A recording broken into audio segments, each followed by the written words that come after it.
નમસ્કાર મિત્રો, વેધર ઇન્ફોર્મેશનમાં આપનું સ્વાગત છે અને હું છું પરેશ। ખાસ કરીને આજના વિડીયોમાં આપણે માવઠાના વરસાદની વાત કરવાની છે, કેમ કે હવે ઉનાળો નજીક આવી રહ્યો છે અને ઉનાળાની શરૂઆત થતાની સાથે જ રાજ્યની અંદર આ ઉનાળાનું પ્રથમ માવઠું છે એ થવાનું છે।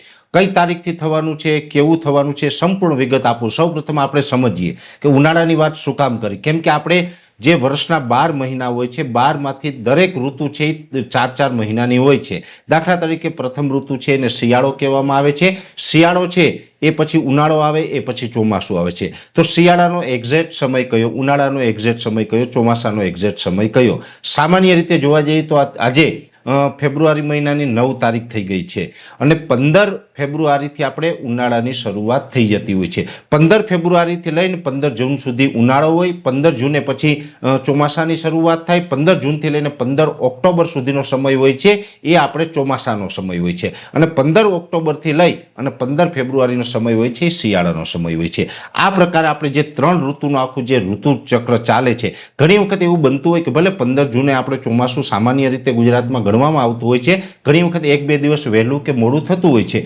ઉનાળામાં પણ સેમ એ જ રીતે હોય, ઉનાળાની શરૂઆત ભલે 15 ફેબ્રુઆરી થાય, ગરમીની શરૂઆત 2-5 દિવસ વહેલી અથવા તો મોડી થતી હોય છે। આ પ્રકારની જે આ 4 મહિનાની જે ઋતુ હોય છે, 4 મહિનાની 3 ઋતુ છે, આ 3 ઋતુ પ્રમાણે જોવા જઈએ તો હવે 15 ફેબ્રુઆરી નજીક આવી રહી છે। 15 ફેબ્રુઆરીથી ઉનાળાની જે શરૂઆત થતી હોય છે, ઠીક છે કે વ્યવસ્થિત રીતે વિધિવત રીતે આ વખતે 17થી લઈને 20 ફેબ્રુઆરી વચ્ચે ઉનાળાની શરૂઆત થશે। જોકે અત્યારે પણ ધીમે ધીમે દિવસનું તાપમાન છે ઉચકાવાનું ચાલુ થઈ ગયું છે, પણ આપણે હવે ઉનાળાની શરૂઆત થશે એમાં પ્રથમ જે માવઠું છે, એટલે કે ઉનાળાની શરૂઆત થતાની સાથે પ્રથમ માવઠું છે એ ફેબ્રુઆરી મહિના દરમિયાન જોવા મળશે। અને ફેબ્રુઆરી મહિનામાં પણ ક્યારે, તો કે લગભગ આપણે 22 ફેબ્રુઆરીથી લઈને 28 ફેબ્રુઆરીનું જે સેશન હશે એ 6 દિવસની અંદર આપણે ગુજરાતની અંદર હવામાનમાં પલટો આવશે, અનેક જગ્યાએ છૂટાછવાયા માવઠાના ઝાપટા પડશે। જોકે આ માવઠાના ઝાપટાની અંદર મુખ્યત્વે સૌરાષ્ટ્રના દરિયાઈ કાંઠાના ભાગો હોઈ શકે છે અને એ સાથે દક્ષિણ ગુજરાતના અનેક વિસ્તારોની અંદર માવઠાના ઝાપટા પડશે।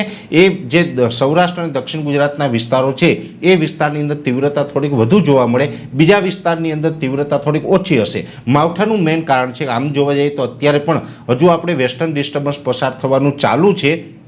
આ વેસ્ટર્ન ડિસ્ટર્બન્સ અત્યારે કોઈ મજબૂત નથી, પણ એક નબળા વેસ્ટર્ન ડિસ્ટર્બન્સ પસાર થઈ રહ્યા છે અને એ સાથે હવે ગરમીનો પારો છે એ અપ થઈ રહ્યો છે અને આ વચ્ચે એક અરબ સાગરની અંદર સાયક્લોનિક સર્ક્યુલેશન બને તેવી સંભાવનાઓ છે, કેમ કે જેમ જેમ ગરમી વધતી જશે તો સ્વાભાવિક રીતે સાયક્લોનિક સર્ક્યુલેશનો છે એ પણ બનતા થઈ જશે અને સાયક્લોનિક સર્ક્યુલેશન બને તો લોકલ સિસ્ટમ પણ ઘણી વખત બની જતી હોય ને એને કારણે હવામાનમાં પલટો આવતો હોય છે, એને કારણે આપણે માવઠાના ઝાપટા પડતા હોય છે। એટલે ખાસ દરેક ખેડૂત ભાઈઓને જણાવવાનું છે કે હવે આપણે આવનારા દિવસમાં, એટલે કે આ ફેબ્રુઆરી મહિનાના છેલ્લા અઠવાડિયામાં 22 ફેબ્રુઆરીથી લઈ અને 28 ફેબ્રુઆરી વચ્ચે માવઠાના ઝાપટા પડવાની શક્યતાઓ છે।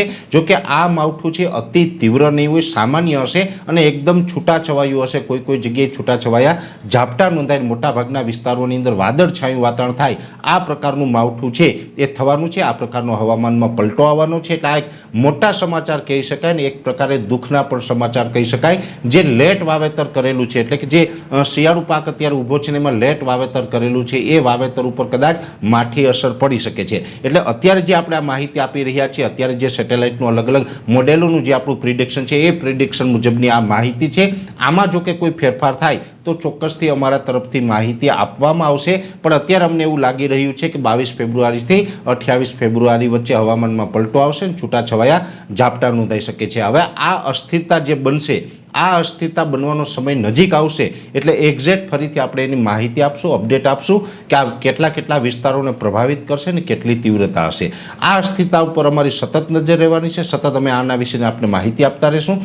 અત્યારે આ વિડીયોની અંદર એટલું જ। અંતમાં દરેક મિત્રોને વિનંતી રહેશે આ વિડીયોને લાઈક આપીને દરેક ગ્રુપમાં શેર કરી દેવો। જો તમે અમને યુટ્યુબ ઉપર જોઈ રહ્યા હોય તો ચેનલને સબસ્ક્રાઈબ કરજો અને ફેસબુક ઉપર જોઈ રહ્યા હોય તો પેજને ફોલો કરજો। નમસ્કાર।